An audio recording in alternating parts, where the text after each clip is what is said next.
Welcome to another edition of the Postgame Wrap. I'm Jarret Johnson, and Texas Tech, man, they got off the schneid there. They broke a two-game losing streak by beating Baylor 24-23 Saturday in Lubbock. It was the first time these two teams had played each other in Lubbock since 2008. As, of course, these two teams have been playing in the Metroplex, mostly at Jerry World there in Arlington, but I think they played the Cotton Bowl at least once. Actually, I know they played the Cotton Bowl at least once because I was there, but maybe twice. Anyways, big comeback victory for Texas Tech. I think that's my biggest takeaways is that the Red Raiders, they were trailing for almost the entire game, and they got up 3-0 early, but then after Alan Bowman's pick six, they were down 7-3, and they ended up trailing for a lot of the game. They were down 23-12 going into the fourth quarter, and here's the deal. The offense scored on every possession, all three possessions in the fourth quarter. They got the 12 points they needed. And had a 2-point conversion that didn't convert because they missed an extra point earlier in the game. But they scored a touchdown. They got 2 field goals, including the game-winning field goal as time expired. And then defensively, they got 3 stops. So 3 huge stops. So that was my biggest takeaway is that the Red Raiders, they faced a lot of adversity. They faced a lot of adversity all season long. The fan base is understandably up in arms and disappointed in the way the season has gone and the way that Texas Tech has lost some games, like against Texas, of course. The decision, which I went into great detail about this time last week to kick a field goal in 2nd and 4 against TCU late in the game, which effectively ended the game.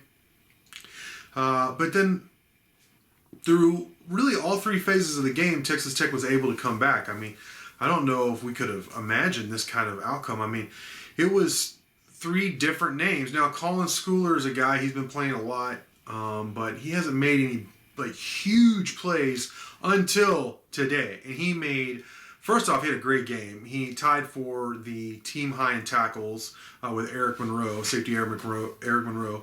He had Colin Schooler finished with 11 tackles, 2 tackles for loss, and a sack. And the biggest tackle was on the goal line with about 1 minute and 45 seconds left to go in the third quarter. And Charlie Brewer, they had 3rd and 4, Baylor did, 3rd and goal from the 4.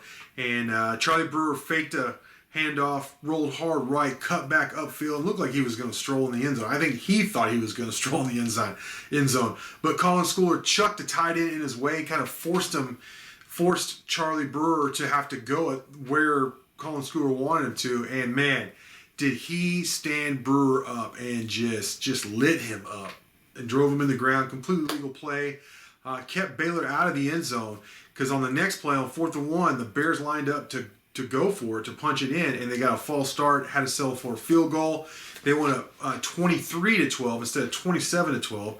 And then, of course, like I said, Texas Tech outscored them 12-0 in the fourth quarter to win the game on the last second field goal by Jonathan Garibay, which is a great segue to my next main takeaway. Is Jonathan Garibay is a guy, I remember interviewing him when he committed to Texas Tech. He's from California. He went to Riverside Junior College, which I think a lot of Tech fans are familiar with because Tech has brought in some players from that program. It's a very good junior college football program. And Garibay told me that not only was he planning on competing for the starting kicking job, but he also was a punter, and that he thought he could compete for the starting punting job. Now, Austin McNamara is a very good punter, so Garibay, I mean, not only has he not had any action at kicker, but not a punter either. But, well, he served as place kicker, kickoff specialist, and punter because he replaced Trey Wolf as kicker, and then Austin McNamara was unavailable for the game today. So,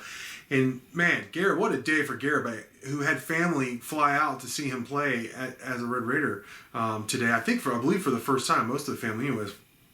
And he made 4 field goals, 1 from 48, 1 from 47, and 2 chip shot field goals, including the game-winning chip shot, which, hey man, that's not automatic during that. If they miss it or have it blocked or whatever, bad snap, whatever, they lose. But they, special teams, the guy tipped the cap. They struggled all year.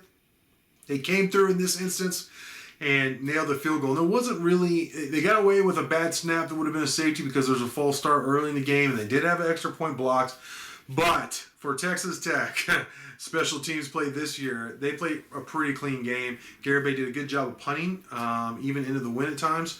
But like I said, 4 made field goals, including the game winner. He did a good job on kickoffs, in my opinion.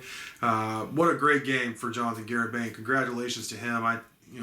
He was a hero today. So, speaking of heroes, you got to give credit where credit's due. I've been a big critic of Alan Bowman. I still am not willing to say that I'm a big fan of his overall, but he came in and word leaked that he was going to play some this week. They were going to play both quarterbacks, him and Henry Colombi. Bowman comes in, his first pass is a pick six, and I jokingly posted on Inside the Red Raiders in the game thread, in the premium game thread, that his quarterback rating was negative 200 at one point. Sheesh, which I didn't know was possible. But he bounced back. Actually, Colombi hurt his elbow. I saw him in a sling after the game. Coach Will said in his postgame presser that Colombi could have played if he needed to. But Bowman played for most of the second half. He played well. He got away with some bad throws, but he was aggressive. And he moved the team and did what he had to for Texas Tech to get the win. And that's all I really care about personally. They won. And they wouldn't have won without Bowman's efforts. So congratulations to him. I think for him to keep his head up, keep his head in the game, step in there, play well, lead his team to a much needed victory for Texas Tech was huge. And that's my final takeaway. There's some things we're going to pick apart, I'm sure, both positively and negatively throughout the offseason next week. But my final thing is that I'm really impressed. I said one of the things I was going to be looking for in this game was if the team had checked out or if they're going to still continue to play hard. And you just look at all 3 phases of the game, especially on defense when times were bleak. They really played hard. They played for each other. I think they played for the coaching staff, I have to say. So, I'm one to give credit where it's due, criticize when it's warranted, but I think I'm impressed with how hard this team has played all season, certainly Saturday. And without every ounce of that effort, they wouldn't have come out with the win. So the Red Raiders moved to 3-5 overall in the season, 2-5 in the Big 12. They have 2 games left, but before that, they have a bye week, or open date the next week. Then they'll go to Oklahoma State, which on paper is a very tough game, but Texas Tech has won the last 2 times they played. And then they play winless Kansas at home in the season finale. So the Red Raiders can get 1 or 2 of those. They get 2 of them, you got to say, hey, it's a pretty good season. If they get, if they at least handle Kansas, you could say, okay, this could be a possible, a bridge to next season. We'll see what happens next season. So, big time win for the Red Raiders. Congratulations, Raiderland, Texas Tech coaches and players, all the fans and everything. Huge win over in-state conference rival. So with that, I want to thank you for watching, and until next time.